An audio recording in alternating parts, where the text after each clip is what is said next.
welcome back to the Noble Broker Podcast. I'm your host, Nathan Klutznick, here with my co-host, Jonathan Lickstein. I'm usually the host, and you're the co-host. Well, we switched it up today. Well, fine. You get to be the host, so you start. So tell me, what's going on this week?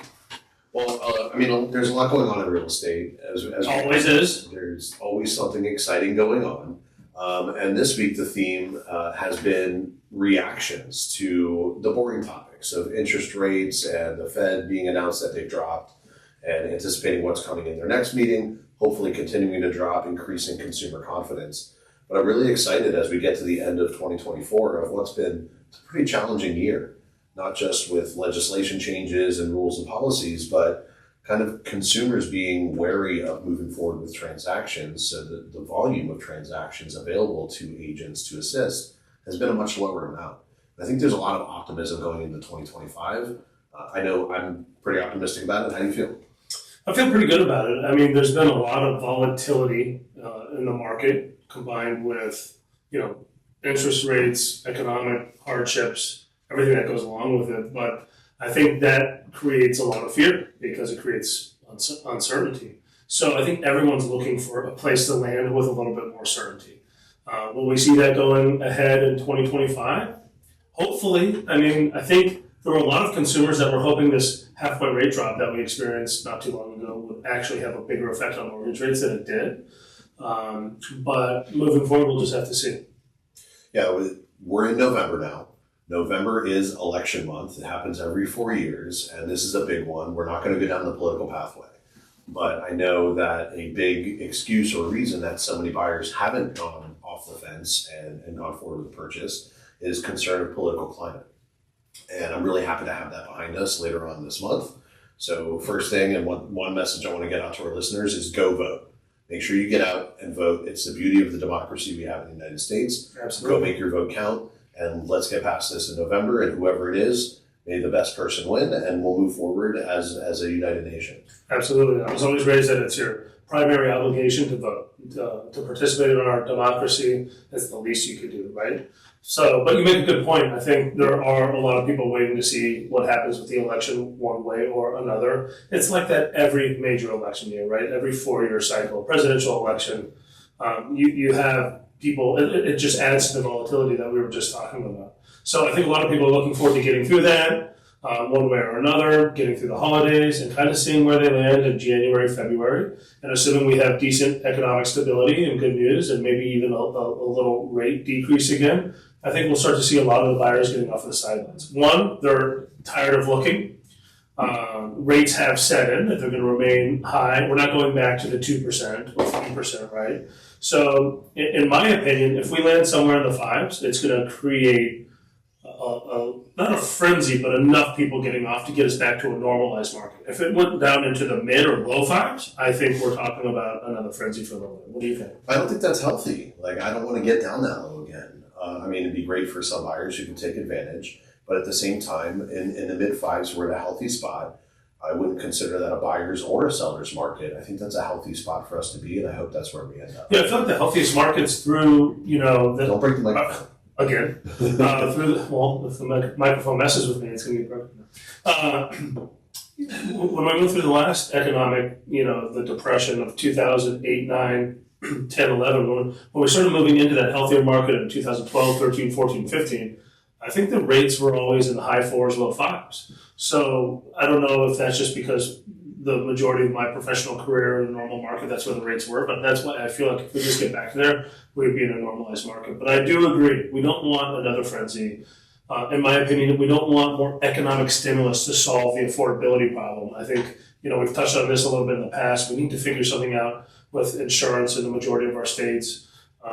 As you guys know, we experienced a tremendous amount of storms, and there's still people reeling from the hurricanes we experienced here in Florida and the Carolinas, Tennessee, and that is definitely not helping the insurance situation.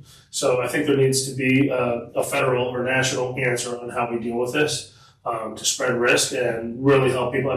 You've been in this business long enough. You know that anyone on a borderline of qualifying for a mortgage application, the insurance is getting drilled on. How can we get the insurance down? How can we lower it just enough to get approved potentially? Insurance is always a problem when it comes to affordability. And that doesn't change after they buy a home. if you have especially a first-time home buyer or someone on a fixed income, if they get into a home and let's say their insurance is $4,000 a year, they receive a rate increase of $6,000 the next year, and then $8,000 the following year, which so many of our buyers here in Florida have received. That creates a financial hardship. So I think that needs to be addressed when we talk about affordability. And it's a hard thing to solve. I mean, when you're in a transaction and insurance is the issue, sometimes it's a 4-point item that it doesn't pass, and then you get a subpar insurance policy, repair it, and then you go back and reissue a prime policy. But it never goes down. I think mine, I bought in 2014. I was in the mid-4s for my interest rate, and my insurance at this point, 10 years down the road, has quadrupled. I am 4.2 times what my original insurance policy was. Yeah. And there's no reprieve for that, especially with the storm season we had, and our hearts and prayers go out to those affected by Helene and Milton. And especially for our staff member Helene, who has not been left alone because her name is Helene. She has definitely gotten a couple jokes pointed her way. But either way, those storms affect things, and the insurance companies are here. They're for-profit corporations. These are not government entities that are. That's why I feel like there needs to be. Well, some of them are. I mean, Citizens is state-backed, right? So that's why I feel like there has to be some type of emergency management or federal backdrop to these private companies, because we've seen it here. We've seen companies continuously exit this market. And it's not just Florida, it's multiple states that they exit, right? Wherever they see the highest amount of risk that they can't compete in, they don't have enough market share, they leave, right? Right. So it's just, and you know me, I'm not for big federal programs, but I don't know how else in our changing environment with all these catastrophes, whether it's the hail in Colorado, a wildfire in California, tornadoes. We're experiencing so much, right? And one way or another, we need to figure out how to solve the insurance crisis. I completely agree. It's getting crazy. I mean, think about investors who hold tons of rental properties. I mean, I have more than a handful. You know that, and it's completely changed my performance on all my properties. There are properties that I own that I was paying $4,000 or $5,000 a year in property insurance, and now they're over 20 in just the last 5 or 6 years. That changes a lot, and you feel bad as a landlord, and it's often misconstrued as landlord greed, right? But I know so many landlords that are no longer cash flowing on their properties with long-term tenants because they don't want to raise the rent up, so they're eating a little money every month just to keep up with those insurance payments. Yeah, and it gets passed down when costs rise on landlords. It gets passed to the tenants in most circumstances, and then the tenants can't live there, and it changes the price points. Where is their give? There's got to be gives. Yeah, you got to get the right minds in the right room and come up with something. I don't have enough of the back end knowledge or data, but I know there's a way, right? And it's creating a vicious cycle because there's in a market where we had so much equity added across the country into real estate post-COVID, there are so many people who own their houses outright and are no longer required to carry insurance. And a lot of people have been priced out. So they're uninsured or uninsured completely. And so then when you have a catastrophic event, whether it's a major storm or a flood, whatever it may be, now they're uninsured, right? And what do? So we have to get back to a healthy insurance balance, and I think that would help stabilize the market a lot. So elected officials, if you're listening, please pay attention to insurance and get something done for us. Get her done. Get her done. No bull. But anyways, it's been a crazy year. Tell me some of the crazy things that have happened during your year, or the craziest scenario, transaction, lawsuit, complaint. I mean, you deal with a lot of the interesting side of the business where people calling in may have a complaint, whether it's regarding one of our agents or someone else. So I'm going to do my best to stay away from pending litigation. Please do. But I will talk about some past litigations that are kind of fun. And there are many stories in real estate that you really wouldn't think ever really come up. And I will tell you they are very true and very apparent. So you walk into a showing, you're an agent, you walk in with your customers, say it's 2 people, a husband and a wife. Okay, go to the kitchen, you open a cabinet. Cabinet hits the guy in the face. The wife opened it, it happened to disconnect and hit the husband in the face. Did she do it on purpose? I don't know. But hit the guy in the face. He goes and gets stitches. 30 days later, there's a lawsuit sitting on the buyer's agent, the buyer's broker, the listing agent, the listing broker, and the seller. Everyone should have known that this cabinet door was loose. Right. And it's the buyer's agent who's never been in the home, their fault that they did not know or informed the buyer that it was loose and could have hit them in the face. That's one of those crazy scenarios, but you know, at this point we know one of the frustrating things about dealing with complaints is there's been a detachment from either us or the agent and the customer, especially when they go to an attorney, because an attorney has no relationship or no connection to the transaction, and they just want to throw everybody in. And how many complaints in the past or lawsuits have we had where you feel like it is impossible for us to be aware or responsible for whatever transpired, whether it's a cabinet door that someone opened and hit in the eye or someone slips. I mean, how can they expect us or the agents to supervise the smallest of things all the time? It's impossible. And there's nothing you could have done to avoid that. What I'm saying is everyone should be careful, open things at your own risk. Be careful with climbing ladders. Be careful with looking on roofs. Be careful what you open because there might be something that surprises you behind the door. How do you think our agents are adjusting to the new no open cabinet policy we had to implement? Strict no cabinet. You can walk in, you can't touch anything, you can't move anything, and that's the best way to avoid a lawsuit. VR showings only? Yes, you can put on a Google mask and Google glasses and see the home that way. Do you know any of our agents that are using VR for showings on a regular basis? I don't. I mean, it was really intriguing going to a couple of new developments in Miami. So there's a startup company, a technology company that builds a kind of metaverse version. Oh, I've seen them for buildings that are projects that are yet to be built, right? Pre-construction, Yeah. before they break ground, they build a virtual setup of the entire building, including simulations of the amenities, the pool area. If they're going to host pool parties, it's Miami. They do a simulation of the music, a DJ, where the DJ would be people in the pool, people falling over because they're drunk, etc. Mm-hmm. You literally feel like you're in the experience. And we went down and took a group of, I think it was like 12 people that were with us that day. We went, everybody puts the VR glasses on, and you walk this big open warehouse, which is a simulation of the building. And they say you're on pool level, you're on ground level, and you can walk the entire level. You can open doors. You see the shower that's running. You can step into the shower. That's incredible. The Did you craziest, smell anything?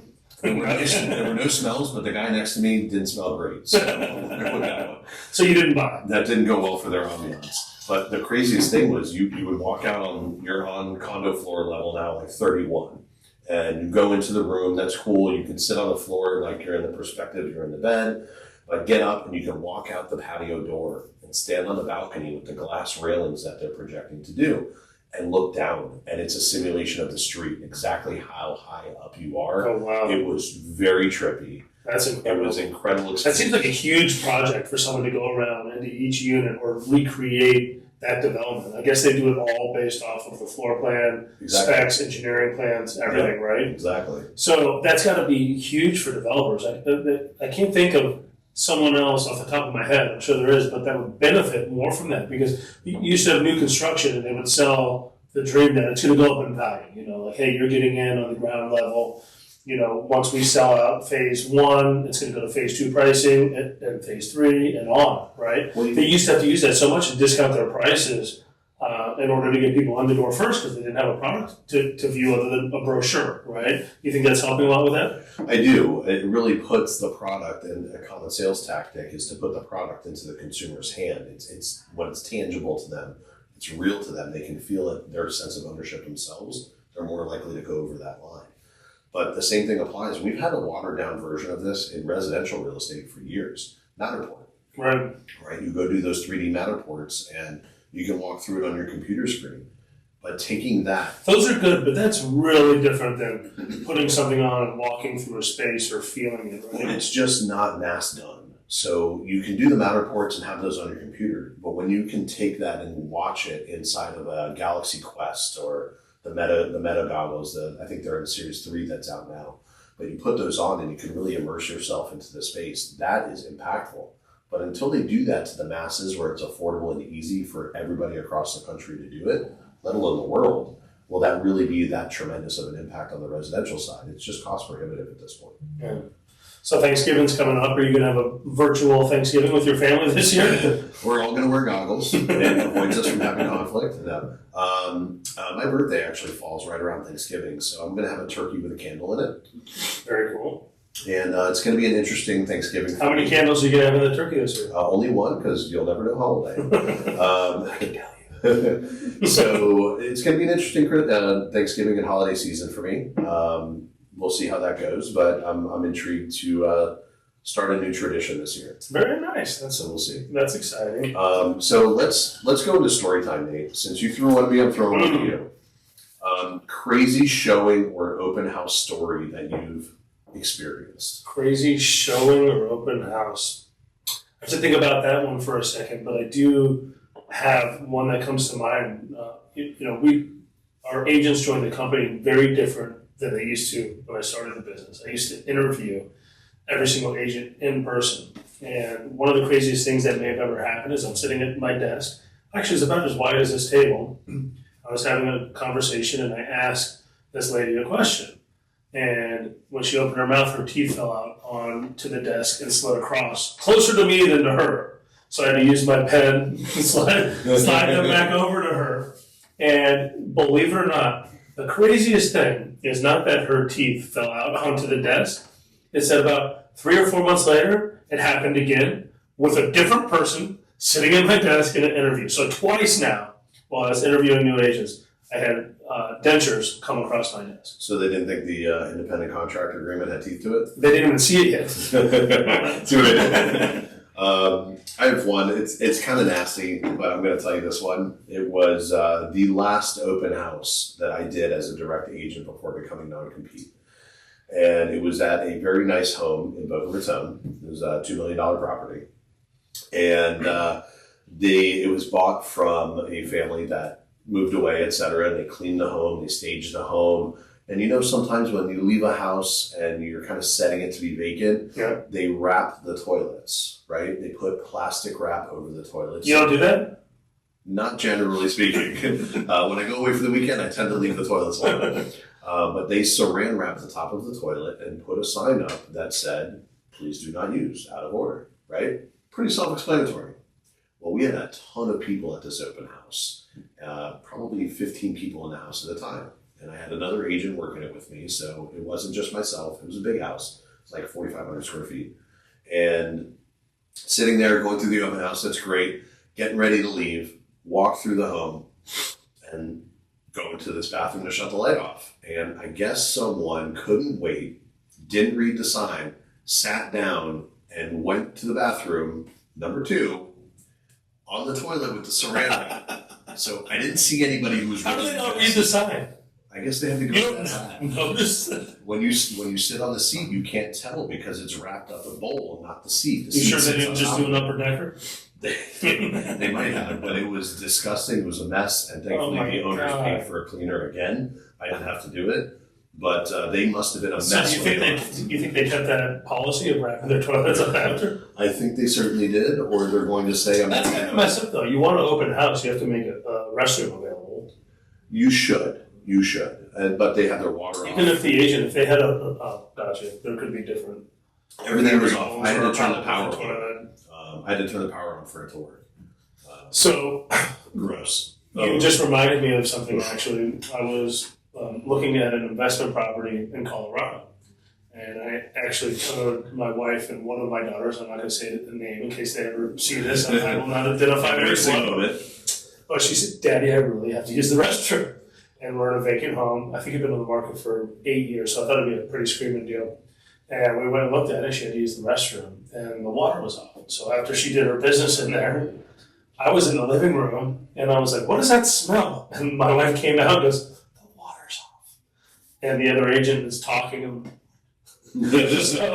so without the other agent knowing, we went on a covert mission to figure out how to turn the water on. I was like, okay. So my wife came out and started talking to him. I went in there, I played with the things in the back, nothing happened. I ended up going down in the basement, and I found I don't know what kind of pump it was or whatever, but I turned it on, and when I came up, the other agent said, "Oh, is the water coming on?" And we ended up filling the toilet, flushing it, I went down, turned it back off, and the other agent's like, "I have no idea how that happened." We saved my daughter from the embarrassment. Until now. and her wedding day. Right, that will definitely That's definitely coming up. Yeah, in 40 years. So we brought up open houses, we brought up showings. Open houses have changed. We went through a period of time, 2020, which was odd during COVID when you were told to stay separated. Open houses were extremely popular, and you had lines of people outside to get into homes. To what it is today, and you don't have that incredible buyer frenzy on the majority of properties. There are some that still line up, and there's still multiple offers. We had an agent last week who had 7 offers on a property at the same time, which you're not really hearing right now. Open houses, what do you believe they're good for? Are they buyer lead generation? Are they servicing your seller? Do they help sell the property? Why should an agent do an open house? I think all of the above. I've never really wavered away from my feelings on open house. People still like to drive around. So let's talk about from finding a buyer from that perspective first. People still love driving around and looking at real estate. I know I do myself, and I have a lot of friends that do. And if there's a house that open, they will go. They don't feel like calling the agent, getting the runaround, scheduling something. They want to walk in, and you never know who's going to walk in and buy this for themselves or as an investment, or they'll think of a friend. Most people come in a neighborhood. So I think it's great for lead gen. I think it's great to service your seller and show that you're willing to put physical work in and be there and show the home and sell the product. Too many agents today don't take enough time to get to know a home and come up with an actual sales strategy. They always talk marketing, but how are you going to sell it? Whether it has a window looking at an alleyway or an ocean view, you have to figure out what the best parts of the property are, what the house offers, and come up with a legitimate sales pitch so that you are servicing your seller. I always get that from the seller. When we go into a listing presentation, you do the same thing that I used to do, which was bring showing instructions for other properties to go look at it with them, that you're on a team with that person, we're going at this together. But getting that selling point or the feature is asking the seller, why did you buy this house? What made you pull the trigger and buy this home? Because that same feature is going to appeal to prospective buyers. Absolutely, and it's not always obvious, right? So you can come in and say, wow, this house has an amazing infinity pool. I love your appliances. You have high ceilings, all the things that your perspective has, but the seller may say, no, I love this because of its close proximity to this country club that is one of the best country clubs in South Florida, or its proximity to something else that you don't know about. So it's always good to get the feedback. It's that aha moment. Oh, I didn't even think about that. I was looking at the features of the home, not necessarily the proximity to a certain aspect or a certain place of interest. Now I'm going to go target those people. Speaking of open houses, you asked me crazy showings. Something just popped in my head. Yeah, I actually had it popped in your head instead of your head. Yeah, like that. I had a waterfront home I was showing for a younger girl that was moving down with her going to have a family. Her parents and grandparents wanted to look at it first. So I opened up the house. I think we were in there for 30, 35 minutes. And all of a sudden I hear a scream. The grandmother had been walking through the yard, looking up or somewhere other than where her feet were, and she stepped into the swimming pool. She was fully clothed. She screamed bloody murder. I went running out. I tried to get her out, and she goes, no, well, I'm already in. You might as well make me a drink. So I thought she was kidding. And she goes, I'm serious. And I was like, are you serious? And she's like, and her husband's standing there, and the parents are worried about her. She goes, I'm not getting out until someone gets me a cocktail now that I'm in the pool. So I had to go inside, and I called this son. I'm like, hey, do you have any alcohol in the house or anything I can take and use? And I ended up making her a makeshift margarita, brought it to her in the pool. She drank it in the pool fully clothed. There she got out, and they left. And she did not end up buying the house. The one piece I'm really happy to hear about that story is that grandma was fully clothed. Fully clothed, and not her. Thank you. Absolutely. That probably is the most important takeaway. I think she wanted to go in the pool to begin with. Probably. Yeah. You never know. And your sellers definitely took that in stride. Absolutely. To offer up a makeshift margarita. It was an interesting explanation. I remember I was on the phone with them and I'm like, why? And I was like, let's just say I need to smooth something out with the seller. Like, well, what does that mean? And I was like, grandma fell in the pool, she's requesting a cocktail, I want to keep her happy. Serve it up. Enough said. Yep. Okay, so we've talked about open houses, we've talked about strategies, we've talked about excitement. What do you think agents should be looking at going into 2025? We're well into Q4, and what's new? What's a new trend for agents to be focusing on in Q1? So I think that a niche marketing plan is really, really important for 2025. General advertising for agents and generating contacts is just not going to work next year. I think you need to look at the condo market and the single family home market in very different lenses. The condo market is going to be a really interesting piece in 2025. I am predicting the largest inventory that we've ever seen in condos in 2025. Wow, just in Florida? In Florida, ever. And mainly because of all the new regulations, et cetera. Many people that own condos can't afford to keep them, number one. But number two, the budgets are going to have to change so drastically, and all the work from these studies are going on. The restoration of the building, which is important stuff to do, but these buildings and these associations were not well organized financially to be prepared for all this stuff. Yeah. So while the work is going on, you cannot get a qualifying mortgage on any of these buildings. They're cash only or non-conforming mortgages. And that's just extremely limiting the buyer pool. So there's going to be an astronomical amount of inventory. And I think if you're going to go condos, it needs to be for a very specific target market. A very specific target market. Investors or even large institutional investors, I think you're going to go to some of these condo buildings that have 20, 30, 40% of their owners on the market and doing a reverse conversion. That's scary. You think there could be 20 to 30% condos. I mean, we've seen that before in slow markets, but this market right now, the one thing that's been keeping prices persistent and not dropping is lack of inventory. So if 20 or 30% of condos hit the market, how many do you think will be absorbed? 5%? 6%? I don't know. The inventory is going to stay high. And as budgetary changes stay up and they keep getting higher, maintenance fees have gone up. Many maintenance fees are triple. You talk about insurance. Insurance affects their maintenance fees as well on the building. So as those continue to rise, more and more people will be priced out of their own homes. That's scary. So condos hitting the market. Do you think 2025 is going to bring a lot of people from out of state back to Florida, or do you think that rush, like the people that are migrating here, or do you think that rush I think is it going to slows slow down. I think it slows down.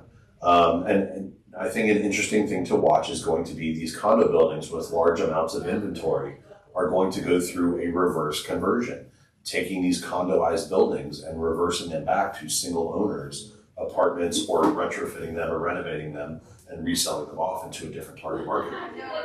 Gotcha. Understood. What else do you think? So should agents be focusing on that condo market? I think agents should be focusing on single family homes and marketing to, again, first time buyers. They're still a big part of the marketplace.